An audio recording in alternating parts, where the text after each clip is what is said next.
Hi, we're Jars of Clay, and you're watching Travel with Spirit. Few destinations give you insight into the lives and the journeys of the apostles like Turkey does. Essentially, Turkey is probably the second most significant modern country for biblical sites because being the home to, of course, all of Paul's missionary travels, also the home of where Paul came from, but also the home of where the Christian church really grew from about 300 AD until 1450 AD. There's an unbelievable number of Byzantine sites. There's, of course, the 7 churches of Revelations, which people are always interested in seeing. There's lots and lots of different places related to John's communities, because after Paul was exiled and was sent away to Rome, John stayed in Ephesus and established quite a few communities in the Asia Minor region. There's something that's in your mission statement that I read about tearing down walls of misconception. Can you talk a little bit about that? We're a Christian company, and we're living in a Muslim country, and we were actually living there during the 9/11 incident. And we felt very personally the strain that the world is living under now between this, as some people say, clash of cultures. And we realized that one of the roles that we have as believers is to try to bring about peace in the world. And so we do that by trying to bring foreigners and locals together so that they can meet each other face to face. And that's really, we found to be one of the highs of most of the people that come on our trips, is that they get to interact with people that they've only seen cast in the news as sometimes maybe enemies to the West. And they walk away saying, these people are far more like me than they've ever thought.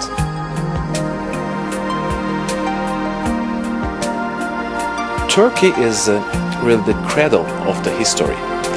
Everything has been there, and you can name all of the past, and it passed through Turkey, like the Roman Empire, like the center of the Christianity for a period of time, and from the Ottoman Empire to the Seljuks. Its whole history is in Turkey. Turkey is kind of underrated because Turkey is not well known in many markets, especially in American markets, and there's a lot of mixtures going on, and people don't understand the real historical importance of Turkey for the Christian history and for the world history.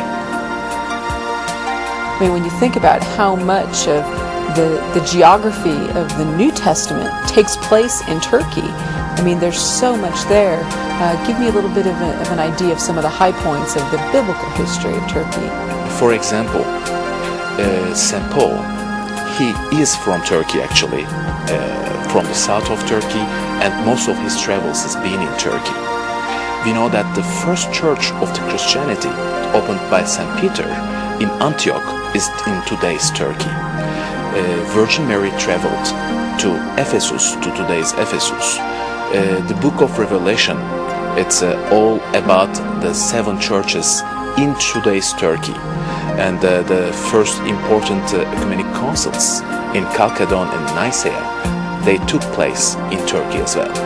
When you read about Ephesus in the Bible, there's a tendency to think that it's more of a smaller place, but this was a huge metropolitan city, if you will. I mean, it's giant. It was one of the largest city of its times, and it was the largest city of all Asia Minor in the 2nd century and 3rd century AD, and at that time it was the 2nd biggest city of the world after Rome, and it's a magnificent Greco-Roman city that you can visit today. Describe Istanbul. I think a lot of people might have misconceptions about Istanbul. Young people will definitely find nightlife, and couples will find romance, and scholars will find history. I mean, there's something there for everyone. We are encouraging folks to realize that Turkey is, while it's not a huge country geographically, it's rich in tradition, and to go beyond Istanbul and to see some of the countryside is well worth the trip. It really is well worth the trip.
I'm Brandon Heath, and you're watching Travel with Spirit. Situated in the Mediterranean, within a short distance of Israel, Jordan, Greece, and Turkey, is Cyprus.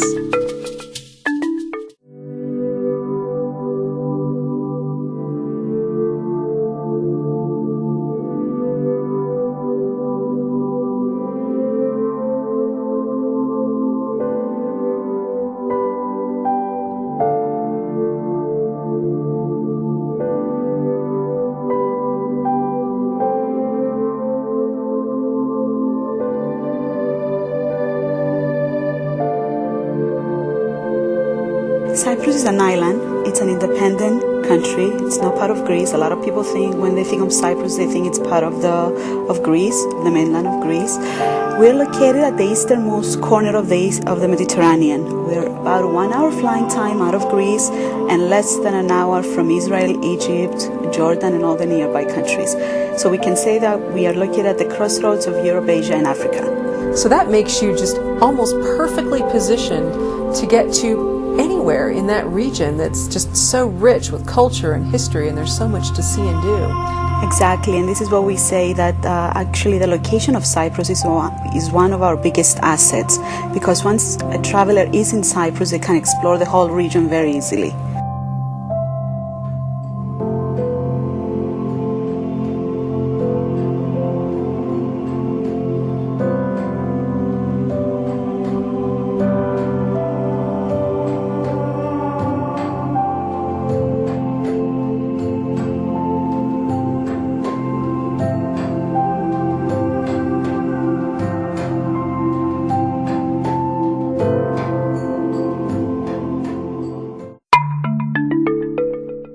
And we can't leave out Greece if we want to follow in the footsteps of Paul. On the religious aspect of things, you've got ancient Corinth, the footsteps of St. Paul. You have Patmos, where they can still see the actual book of Revelations, which is amazing to be able to see that. You know, you have all of that history. You have also the beaches for those who may want to combine both, a faith tour and maybe a little relaxation, do a little bit of cruising. I mean, there's absolutely something for everybody when it comes to Greece, and the people in Greece are so friendly. We are really a warm people. We invite people in. You will insult a Greek if you don't have dinner with them when they invite you to meet their family and all that. That's how it is in Greece. And it's just a wonderful place to go. And the air and the food is just fantastic. You know what? I think I'm going to go to Greece right now. I need to leave. But no, it's a great place to visit. And I urge everybody to go there. They're going to have a great time. For a Christian traveler, probably what we specialize in the best would be Paul's missionary journey. And we start all the way from northern Greece, where you can go visit Philippi and Amphipolis, to Thessalonica and Berea. And of course, the whole northern Greece is also a big place for Alexander the Great and his hometown, so you can see all those sites. Greece has history for over 5,000 years now, so when you visit all these different places, you'll see places 2,000 years old, and then where Paul came 2,000 years after ancient Greek, so it's very moving, and especially seeing the pagan temples and then right next to it seeing Christian basilicas is very nice. So you have this very rich cultural, historical aspect. I can remember walking down the streets in Athens, and you'd come right out of your hotel and be walking down the street to a market or restaurant, and there's ruins. There's it's everywhere. It's very... Ruins everywhere and underneath everything. Everywhere, exactly. It's really fascinating. We have tour guides that are familiar with the Bible, and we are able to look at Scripture while we travel and talk about these things and sing hymns and experience it at a different level. Being able to kind of linger in some of these places and sort of stop and pray and really meditate on what took place in some of those places. Do you give people the opportunity to really immerse Yes, of course, we do. And when you're with a group that's not Christian-based, you don't have that opportunity. And even if you ask for it, people want to get to the next place, so it is kind of tough. But we do spend time, and we do have certain places at different sites that are a very nice place to sing, like the Temple of Artemis in Ephesus is a nice place where we have groups and you sing, and just hearing the songs is amazing through that amphitheater. That's great. So you focus on the logistics, and they can focus on having mountaintop experiences with God and refreshing and all the... Exactly. And of course, church leaders, they're not familiar with the tourist industry, so it does make it hard for them. So they can focus on scriptures and having little lessons along the way, however they feel pleased, and we will do all the logistics. For people who think that Mamma Mia is Greece, how true is that? Tell me, is it true? It's very true, and another movie would be Sisterhood of the Traveling Pants, and every time I'm on the islands, I meet people say, where did this happen? Where did this happen? So it pretty much is exactly how it is in the movies, and even better, because of course photographs and videos don't do any justice. Thanks for traveling with us today. We hope we've opened your eyes to a new way to travel and that you've enjoyed the journey. I'm Honey Korngold, reminding you to always travel with spirit.